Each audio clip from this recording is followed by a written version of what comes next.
Boa noite. Hoje o vereador Francisco Carlos, do PP, líder da oposição na Câmara, é o nosso convidado. E o estoque da vacina contra a influenza está quase zerado em Mossoró. O cenário político está no ar.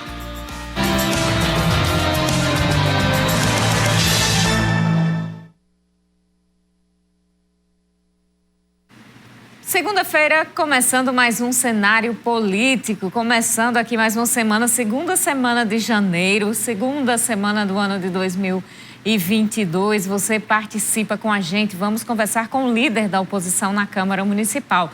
É janeiro, estamos em 10 de janeiro e amanhã tem sessão ordinária na Câmara Municipal.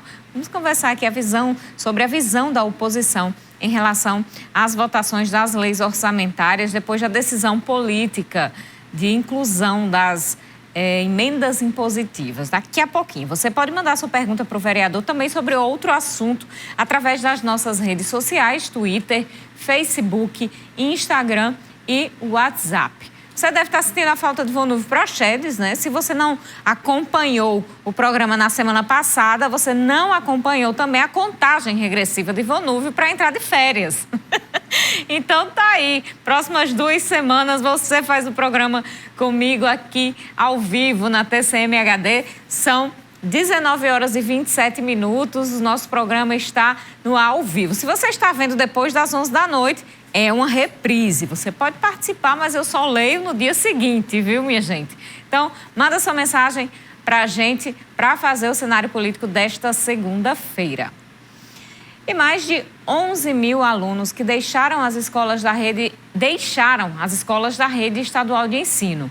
Os números são preocupantes e, de acordo com informações do governo do estado, com o retorno às aulas presenciais em 2022, a expectativa é que os dados da evasão escolar sejam menores.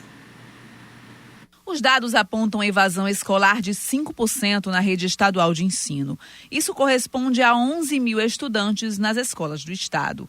As informações foram divulgadas pela Secretaria Estadual de Educação, que não descarta a possibilidade do número ser maior, analisando o contexto da pandemia. Nós ainda vivemos uma pandemia, né? A pandemia da Covid-19 afetou todos os setores e mais de forma assim terrível a educação pública. Então, muitos alunos nesse período, nesse processo, por não ter acesso às aulas remotas, por não possuir os equipamentos e internet, esses alunos se evadiram. Mas o processo de busca ativa das escolas, da rede estadual de ensino, tem ido ao encontro desses alunos para que a gente possa minimizar esses efeitos negativos da educação pública do estado do Rio Grande do Norte. 4 municípios potiguares apresentam dados de evasão escolar considerados preocupantes, como Baraúna, com 31%, o município de Jaçanã, com 29%, já o índice de evasão escolar em Antônio Martins e em Boa Saúde apresenta 21%. De acordo com a Secretaria Estadual de Educação, esses dados são municipais, ou seja, cada cidade tem uma particularidade que justifica esses números altos. Esse dado será mais preciso com a conclusão do censo escolar anual e das matrículas da rede, que serão encerradas no dia 2 de fevereiro. De acordo com o diretor da 12ª DIREC, o contexto econômico também influencia na evasão, sobretudo em se tratando de educação de jovens e adultos. A gente percebe que essa evasão ela se dá principalmente no ensino de jovens e adultos, né? A questão econômica do país, né, não está fácil, a questão do emprego, do desemprego, e aí esses alunos que, em boa parte, já são pais, inclusive, né, chefes de família, estão deixando a escola e buscando um emprego. Enfim, a gente entende isso, mas a gente entende que o processo de educação é muito importante. E é, inclusive, uma pena a gente observar esses dados de evasão escolar, da crise tirar as crianças da escola, jovens da escola, e jogar logo no mercado de trabalho de forma que não possibilita ali um crescimento para esse cidadão, um crescimento profissional. A gente sabe que muitas vezes isso é conseguido através da educação. na maioria das vezes, né? Meritocracia, a gente sabe que não existe muito, mas para o trabalhador comum é a partir da educação que ele pode conseguir muita coisa. E a gente trouxe aí os dados da rede estadual de ensino, mas podemos falar sobre este assunto com o vereador Francisco Carlos, que atua muito na área educacional, já foi secretário municipal de educação e continua atuando desta forma ali na universidade em relação a esta temática. O que é que se pode fazer, vereador, para se combater, ou não é combater, é reduzir o déficit educacional que a gente já começa a ver, já consegue ver por conta causado pela pandemia aqui no país, de uma forma geral? Boa noite. Boa noite, Carol. Boa noite, telespectadores.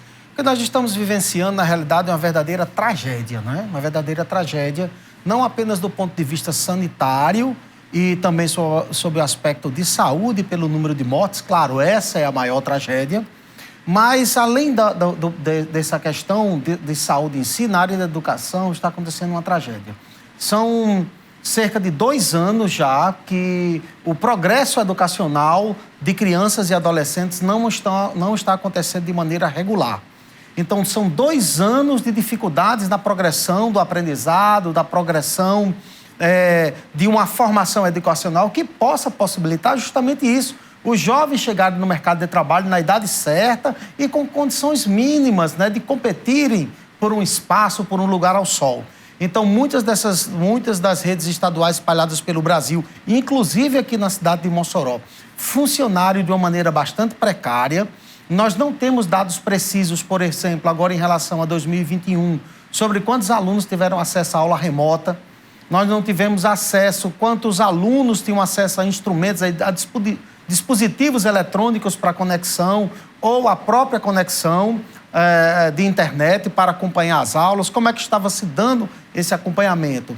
Muitas dessas crianças, milhares dessas crianças precisavam da escola, inclusive, para ter acesso à alimentação, à merenda escolar, que foi entregue pouquíssimas vezes ao longo do ano, quer dizer, então você tem aí um problema realmente muito, muito sério e nós vamos passar um tempo para recuperar esse lapso, esse tempo perdido, perdoe-me a redundância. E eu não tenho visto também muitas indicações, pelo menos que chega até o grande público, que chega até nós, sobre quais são os planos para a recuperação desse tempo perdido. Isso é que é o mais preocupante. Inclusive, existia uma disputa muito grande, né, algumas redes municipais, redes estaduais, de um lado, alunos e pais de outro, professores e servidores de outro, porque também estão reivindicando seus direitos. São muitas questões e muitos lados para se observar. Inclusive, as aulas, alguns entes públicos defendiam que as aulas já pudessem ter voltado ali da liberação das atividades, mas segurou muito mais por conta da falta da vacinação para os professores, por exemplo. Como é que o senhor vê também esses lados? Não, tem muitos aspectos a serem considerados, de fato. A vacinação que os professores requeriam como critério principal e primordial para o retorno à sala de aula era uma reivindicação justa, necessária, importante. Por outro lado, o poder público retardou muito a estruturação das escolas, não é? Aqui em Mossoró, por exemplo, nós não tivemos a divulgação de um plano de retomada ainda hoje. Ainda hoje, a Prefeitura de Mossoró não divulgou quais seriam, de fato, as condições a respeito ou sobre as quais as aulas poderiam serem retomadas, de maneira presencial, de forma híbrida ou por qualquer outra modalidade que fosse. Ainda hoje, não há esse plano divulgado. E o que tem a indicação de retorno das aulas agora em fevereiro, por força de uma ação do Ministério Público, que, aliás, agora a gente já fica na dúvida com essa retomada aí de número de casos, não sabemos ao certo como é que tudo isso se processará. Mas o fato é que a Prefeitura precisava ter sido proativa em relação a essa questão, discutido com a sociedade, discutido com os profissionais de educação, os critérios e as condições ideais para a retomada mínima das atividades educacionais. Tanto é que ainda agora, parte das escolas que estavam fechadas não tem condição de retomar porque não tem estrutura adequada, né? Então, 2 anos depois. 2 anos depois. Né? O senhor é a favor da vacinação nas crianças? Eu sou a favor da vacinação das crianças. Eu tenho alguma dúvida, Carol, a respeito da impositividade dela, mas eu me vacinei, eu tenho sobrinhos, tenho crianças na família, minha orientação é que todos sejam vacinados. Vamos fazer um intervalo? No próximo bloco a gente volta e conversa sobre Câmara Municipal de Mossoró, daqui a pouquinho.